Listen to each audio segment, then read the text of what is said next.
We provide supervisors and we provide divorce coaching and case management, providing the guidance and direction that your divorcing employees so desperately need. Divorce is a huge disruptor, not only to the employee going through it, but to the company they work for. And our coaches have a unique perspective on divorce that sets us apart. They have a deep understanding of the legal, financial, and emotional aspects of divorce, and they can handle even the highest conflict cases with compassion and professionalism. Our coaches are trained to look at the entire picture, helping your employees make good decisions based on their goals and their expectations. So, if you're an HR benefits manager or an HR benefits provider or consultant, please reach out to us and see if adding our suite of solutions is a good fit for your business. And as a reminder, we have SHRM credits for SHRM members, and we'll be posting a link at the end of this broadcast so that you can be sure to grab those. And normally I would have my friend Paulette Rigo. She is also my colleague here at Divorce Right. But something happened today with one of her clients that she ended up getting called into an emergency hearing.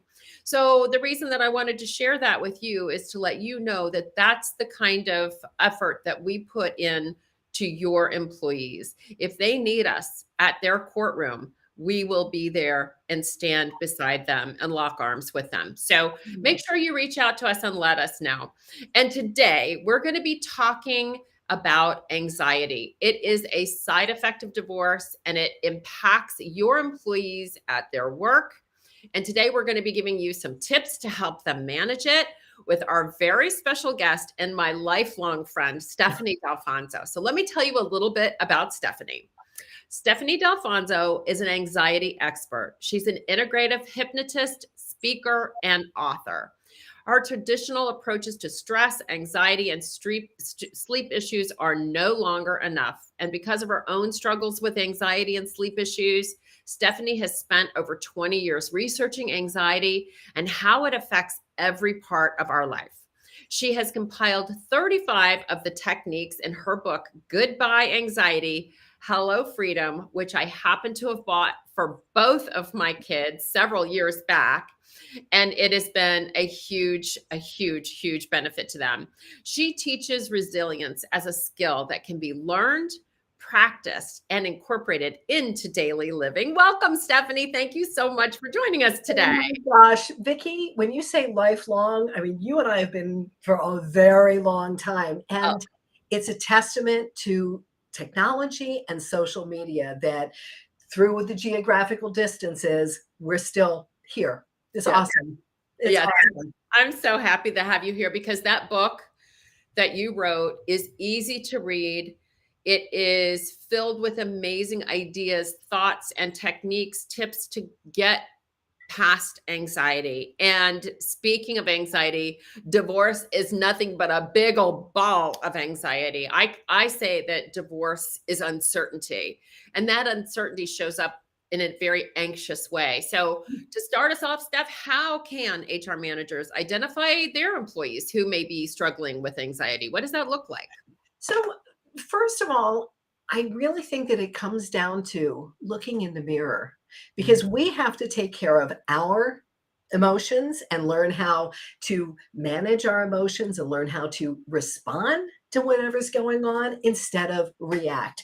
Because as we said before we started live, you and I both, our kids are about the same age, like we've been through, these parallel lives, and we were not taught as kids how to deal with our emotions. So were we able to teach our kids? No, right? And so now they're like, oh my gosh, what do I do? And they're facing much more challenging issues now. So even when I'm working with young kids, I'm always telling the parents, put the oxygen mask on first. So I would invite any HR professionals that are listening today to, be thinking about your employees, but let's back it all the way up and say, all right, if the oxygen masks come down, well, folks, they have. So let's put your oxygen mask on, because when you learn how to manage your emotions, then you can much more easily help your employees. And I was thinking about this, I take daily walks every morning out in nature. And I was thinking about this morning, and that just because I wrote this book, Goodbye Anxiety, Hello Freedom, does not mean I don't ever experience anxiety. All right. I really want to make that clear because it's not like, oh, okay, read my book and poof, you're never going to experience anxiety again. However, when when you have these different techniques in your pocket ready to go, regardless of what's going on around you, that you can find your center and balance. That's the trick and the key, I think, to really living a joyful life no matter what's going on around you. Because when you, again, talking specifically to the HR managers, when you have employees, first of all, we're all stressed out, right? We're all having more anxiety than at I any should other probably time. have asked, yeah, should probably have asked you, what does it look like when they're not suffering from anxiety? Because I think that that's something that we can all Well, agree yeah, on. because everybody is. But then you would know the stats on this much better than I do, Vicky. But I think that divorce has to be one of the top 5 or top 3 stressors. Yeah. Number 2, and I'll tell you, the only thing that tops that on that scale is the death of a spouse. And I want to, with the death of a spouse, at least there's closure. And I know that sounds very cold, No, no, no, no, no. right? I But, didn't take but this there's couple closure there. And divorce can last, days, weeks, months, decades. years, and decades, particularly those that have small children. You're going to be dealing with somebody that you no longer want in your life for a very long time. And Right. there's so many games. Yes. So you're absolutely right. So what does that look like? So how does somebody that's facing, anxiety, what does that look like? It is chunking it down to very small, simple shifts. The reason I have 35 techniques in the book is not because I think you have to learn all 35. It's because one size doesn't fit all. We know this, right? None of us can wear one size fits all clothing, right? And so if I only learned, now the very first technique I learned back in the 90s when I was struggling with insomnia, and oh, surprise, the doctor said, well, that's because of your anxiety. And I was like, what? I did not realize I had spent the first half of my life struggling with anxiety. I just thought it was normal to walk around with my shoulders up like earrings. So then I, started researching and I learned EFT. A lot of people know it now as tapping, right? I learned that and it was phenomenal. But if that's all I knew, there were people I would not be able to help over the years because that tapping, first of all, it's a little too weird. And well, that didn't really do anything for me. So I kept researching all these different strategies because all you have to do, the book you can see is really thin and it's thin for a reason. Because if I hand you, I won't reach up, but I have a book on my shelf that I ordered that's almost 600 pages. I've never opened the book, and that's why my book is so thin, because if you're already anxious and I hand you a 4 or 5, 600-page book, you're Yeah. going to go into even more. So instead, pick That's 2 or 3 of the techniques and practice them again and again and again. And so for an HR manager who is not going through a divorce, but still just that position has a lot of stress, and a lot more stress these days than even say 5 years ago. Learn some of these strategies for yourself first. So then when your employee who is having, oh, hi, Benita. So wonderful to have you join us today. Thank you. So when you have an employee who is losing it because of all these additional stresses of going through a divorce or, coming out of the divorce and still having the repercussions, when you can manage yours, right? So instead of you already feeling stressed and then they come in and you don't want to have to deal with their issues, when you can, oh, okay, one real simple technique, and this is not in the book, but it's just it. You're dealing with an employee who comes in and they're stressed out, and oh my gosh. If you start talking, you lower your voice a little bit and you just start talking a little bit slower and you slow your breathing.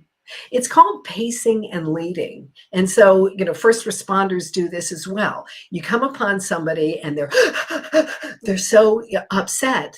and you start talking to them, you slow the cadence down, you slow your voice down, you slow your breathing down, and you're unconsciously training them to follow you. And so it's a simple strategy that when your employee comes into your office and they're losing it, you're just very simple. You're not saying, well, let me get this book out and tell you about this technique. It's just, oh, right? It's just, oh, let me lead you to a calmer place where now we can have a more productive conversation. I love that. I Well, do. and it is all about these simple shifts. I have said, if I had a dime for every time I've said, simple shifts are what create lasting change. But that's it, because, our society, first of all, we're that microwave society. We want that. I want to press a button and it's good. But also, we think that change has to be hard, that if it's not hard and we don't have to really sweat through it, it's not worth it. And my experience is exactly the opposite. That when we learn these simple techniques and we start actioning them again and again and again, I'll reach over here, sorry, but I've had this on my wall for years. It says short moments of calm many times an hour. And you can see an hour got scratched out 3 years ago when the pandemic hit. I was like, not short moments of calm many times a day. It's many times an hour.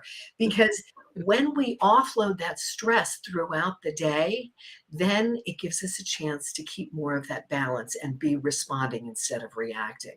Right. And just kind of letting some of the temperature out, right? And to just consistently letting go some of the stress as opposed to holding on to it until you have this big old, as my mother would call it, a big old come apart. Right. Yeah. And the next thing you know, it can make a big difference between, I guess that valve of release and things like, those types of things. So I love that you're giving a tip to HR managers. Is there anything else that you can give an HR manager that has somebody walk in to, I love the slow your cadence, because I actually was talking to somebody about that just yesterday. So believe it or not, in a sales conversation. So it can be very valuable in a lot of different settings because it does set the pace and the Well, tone. yeah, and Pause. it's modeling what Right. we want the other person to do without on a conscious level saying, okay, now I want you to do this.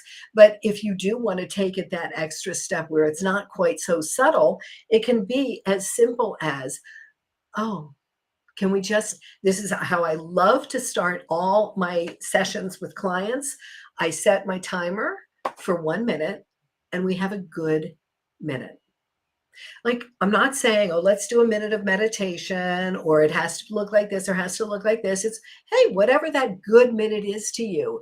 And if you start your meeting that way and just say, you know what, let's just have a good minute. We can let go of whatever was going on before, whatever's going to happen later, and just come into this moment.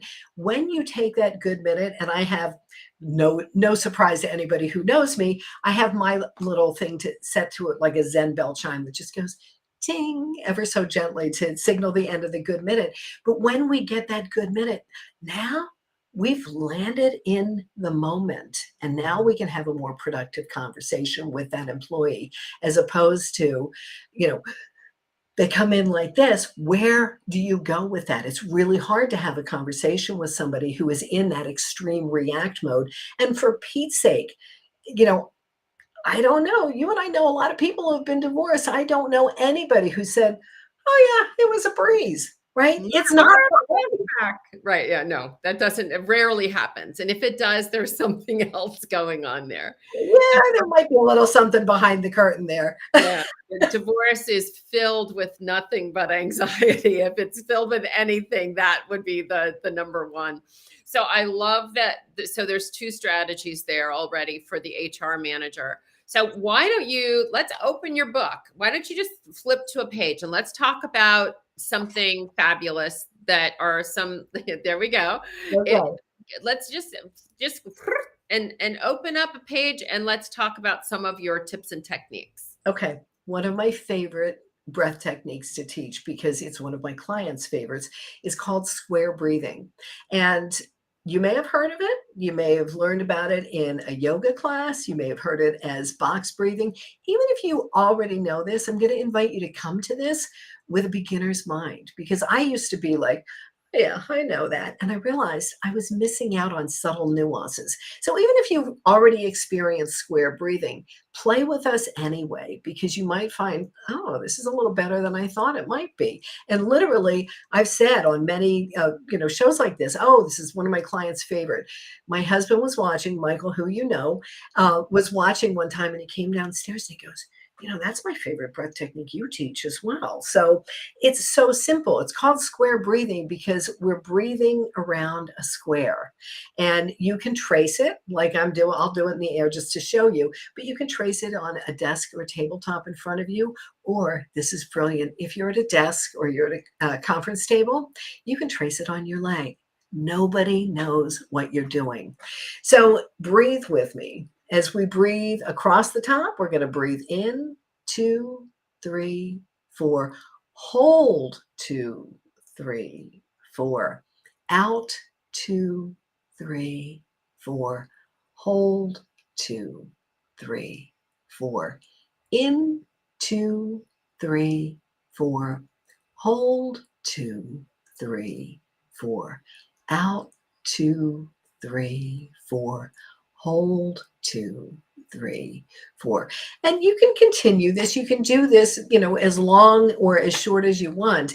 But it is this beautiful process where, I don't know, for my entire life until I learned this, my breath pattern was inhale, exhale, inhale, exhale. Now we're introducing that hold, and there's a specific reason for it. So, I am one of those geeky people now.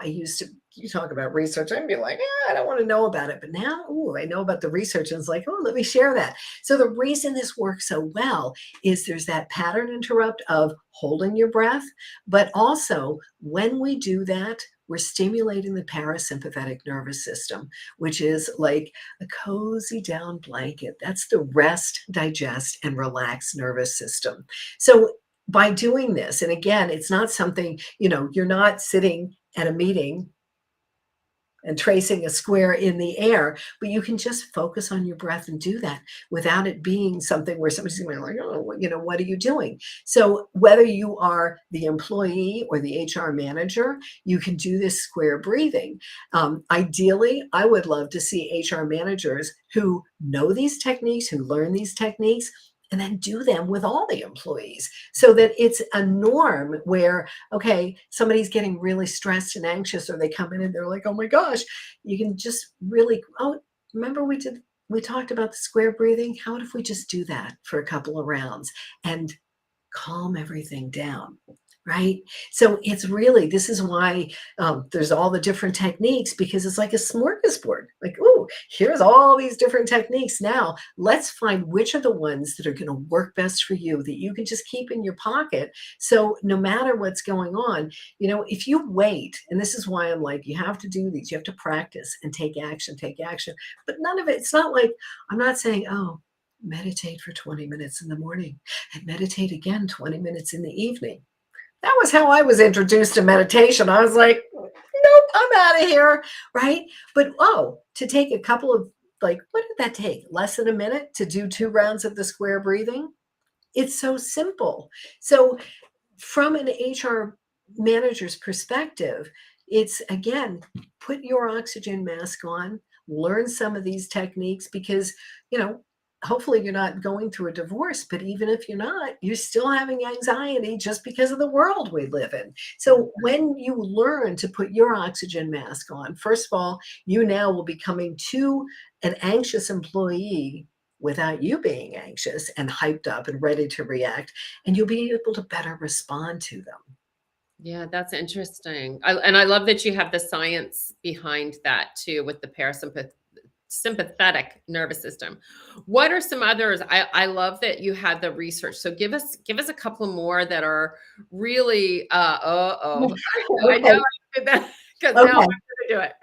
Okay, and that was intentional. It's not because I didn't get a good night's sleep. It's not because I'm bored. It's literally one of the techniques is to yawn. Yeah, see? I Right. can't do it. I can't do it. I I tried not love to. it. I can't. I love it. And it's so funny because when I'm working with my clients, they almost always are like trying to hide the yawn. And I'm like, oh no, let it out. Because when we yawn, it's also stimulates the parasympathetic nervous system. And what's really cool about this, we don't have time for me to do this exercise, which will really, I do it with clients to help them really understand what I'm about to say. But our subconscious mind, which is where our power is. Our subconscious mind is like 95% of our brain. So our conscious mind that we think knows, oh yeah, it's got it going on, it's only about 5%. So when we yawn, whether it's an involuntary yawn like you did because you saw me yawning, I want to do it again. I'm trying really hard not to do it again because we're talking about it. but it's good for you, Yeah, Vicki. It's it is. good for you because whether it's a real yawn or a fake yawn, like I'm doing, the same thing happens. It stimulates the vagus nerve, which there's been so much talk about that the last several years. And really doing research on it. Bottom line, it's the biggest, longest nerve in our body. It goes from our brain down to our belly and circles all of our internal organs, stimulating the parasympathetic nervous system. So, how simple is that? Latest statistics I see are that just overall, general population, 1/3 of Americans get less than 6 hours of sleep a night. Add into that, I would say, okay, then we need to have some more conversations offline, my friend. I still have your meditation. Yeah. But so add into that, if you're going through an incredibly contentious divorce, you're probably getting even less sleep. So everybody's yawning. So it's not socially unacceptable. You could be in a stressful situation, whether it's a work environment or in the court environment. And you can be yawning, and it's not, the judge isn't going to say, hey, knock that off, right? Or hopefully your employer, your, HR person isn't going to say, hey, knock that off. It's something you can do to offload that stress that is unobtrusive. It's not, drawing attention to you. And it's like a little secret weapon. It's just take the edge off, take the edge off. So Again, it's releasing the tension, that valve release. well, yeah, if you think about it, when you said that the first time, the thing that came to my mind was a steam cooker. Right. And how it's got the vent to let the steam out. So when we do that on a regular basis, if we say that this is my stress bucket and it's almost all the way full of stress, say, and there's only a teeny tiny bit of room for relaxation, comfort, joy. Well, if we empty it out through the day, so as the stress starts coming up and we empty it out and it comes up and we empty it out, that's how we find that balance. That's how we are able to respond instead of react. When instead we try and power through the day and we try and make it look good because, I did this, not in a work situation, but the health challenges that we went through with Michael all those years ago. And I was falling apart on the inside, but I'm telling everybody, I'm fine. I was anything but fine. And HR people, your employees who are going through a divorce might be saying, I'm fine. This is when one of my favorite phrases to say over the years is, we have 2 ears and 1 mouth for a reason. So that's like one of the best things I can say for the HR people is when your employees who are going through a divorce are coming in and they are stressed out and anxious and they're, sleep deprived, see if you can listen. Just listen. Just listen. And it's hard, especially, we want to get into fix it mode and jump in. But when we can simply listen, and if that's hard for you, then listen while you focus on your breath, right? Just, and that's tough. But when, again, going back to HR people putting the oxygen mask on first, when you're taking care of yourself, you're better able to take care of your employees who are in distress. Absolutely. So, as we wrap this up, I want to see if you've got one more tip that you can share, whether that's for the HR manager or for the employee.